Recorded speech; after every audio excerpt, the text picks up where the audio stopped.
Hello and আসসালামু আলাইকুম। Welcome to Luna's cooking channel. আশা করি আপনারা ভালো আছেন। আজকে আবারও একটা নতুন রেসিপি নিয়ে এসেছি, শামি কাবাব রেসিপি। আজকে এই শামি কাবাব রেসিপিটাতে আমি একটু নিজস্ব টাচ দিয়েছি। রেসিপি দেখতে দেখতে আমি বলছি কি নিজস্ব টাচ দিচ্ছি। আশা করি রেসিপিটি ভালো লাগবেন। চলেন এখন রেসিপিটিতে চলে যাই।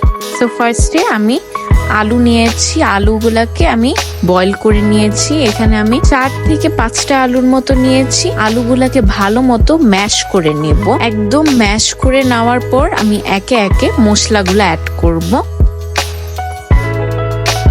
সো ফার্স্টে আমি ব্ল্যাক পেপার অ্যাড করছি এন্ড এরপর আমি পিঙ্ক সল্ট ব্যবহার করছি। পিঙ্ক সল্টের জায়গায় হোয়াইট সল্টও দিতে পারেন, রেগুলার যেটা। চিলি ফ্লেক্স অ্যাড করে দিব। চিলি ফ্লেক্স অ্যাড করার পর হোয়াইট পেপার আমি অ্যাড করব।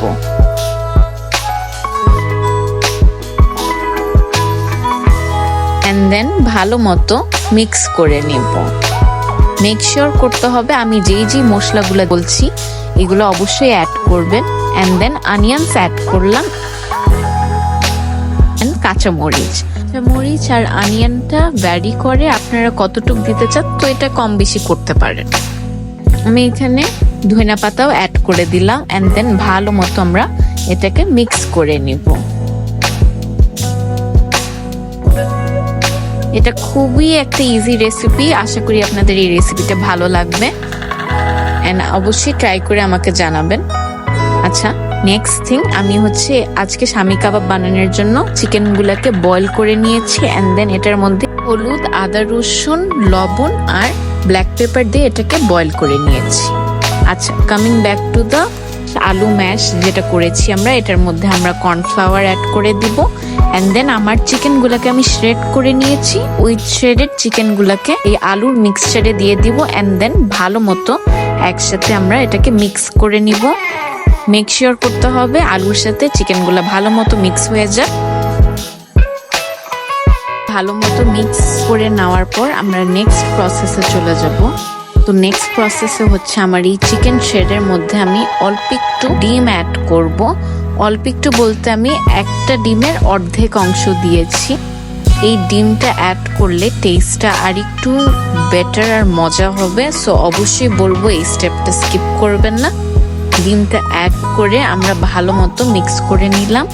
মিক্স করে নেওয়ার পর আমি জাস্ট এখন গোল গোল করে রাউন্ড শেপে শামি কাবাবগুলো রেডি করে ফেলবো। আরেকটা জিনিস, আমি কর্নফ্লাওয়ার যে অ্যাড করেছি এটা কিন্তু অবশ্যই মাস্ট। সবাই অবশ্যই এই কর্নফ্লাওয়ারটা অ্যাড করবেন, তাহলে আর একটু ক্রিস্পি ক্রিস্পি ভাবটা আসবে। আরেকটা জিনিস বলেছিলাম না, একটা টুইস্ট অ্যাড করব। টুইস্টটা শামি কাবাবের ভিতরে আমি অল্প একটু চিজ অ্যাড করেছি। এটা কিন্তু টোটালি অপশনাল, আপনারা চাইলে অ্যাড করতে পারেন, নাও করতে পারেন, বা চিজ অ্যাড করলে টেস্টটা আর একটু বাড়বে। আমার আরেকটা টুইস্ট আমি আজকে এই শামি কাবাব বানানোর জন্য ব্রেড ক্রামস ইউজ করছি। সো আমি শামি কাবাবগুলো ডিমের মধ্যে দিয়ে আবার ব্রেড ক্রামসে কোট করে নিব। এইভাবে করলে টেস্টটা আরও 10 টাইমস মজা হবে। ট্রাস্ট মি, এটা একটা আমার পার্সোনাল টাচ, বাট এটা খেতে খুবই মজা। আপনারা যদি বাসায় এটা ট্রাই করেন খুবই মজা লাগবে।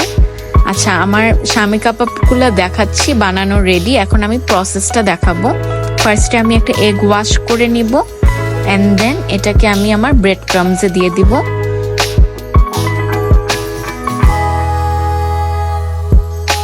কারো যদি কনফিউশন থাকে আমি ব্রেড ক্রামস কেমনে তৈরি করেছি, খুবই সিম্পল। ব্রেড আমি ক্রাশ করে গুঁড়া বানিয়ে নিয়েছি। আপনারা দেখতেই পাচ্ছেন আমি শামি কাবাবগুলো এগ ওয়াশ করে ব্রেড ক্রামসে কোট করে নিয়েছি। এভাবে একটা একটা করে আমরা সবগুলা শামি কাবাবকে এগ ওয়াশ করে আমরা ব্রেড ক্রামসে কোট করে নিব and then it's ready to fry. এখন আমরা এটাকে ফ্রাই করে নিব। একদম ডুবা তেলে ফ্রাই করবেন, তেলটা বেশি দিতে, তাহলে শামি কাবাবগুলো সুন্দর করে ক্রিস্পি হবে এন্ড মজা হবে খেতে। চলেন এখন আমরা ফ্রাইং প্রসেসে চলে যাই। সো আমি একটা কড়াইয়ের মধ্যে তেল নিয়ে নিয়েছি। তেলের মধ্যে একে একে শামি কাবাবগুলো দিয়ে ভেজে নিব।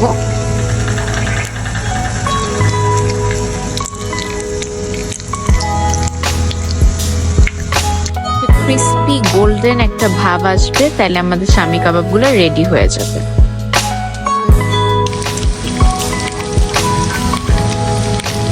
শামি কাবাবগুলো গোল্ডেন ব্রাউন হয়ে গেলে আপনারা বুঝতেই পারছেন it's ready to serve.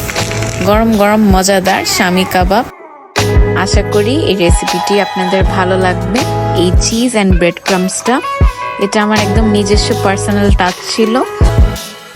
Hope so সবাই এই রেসিপিটি ভালো লাগবে, অ্যান্ড অবশ্যই আপনারা ট্রাই করে আমাকে কমেন্ট করে জানাতে ভুলবেন না।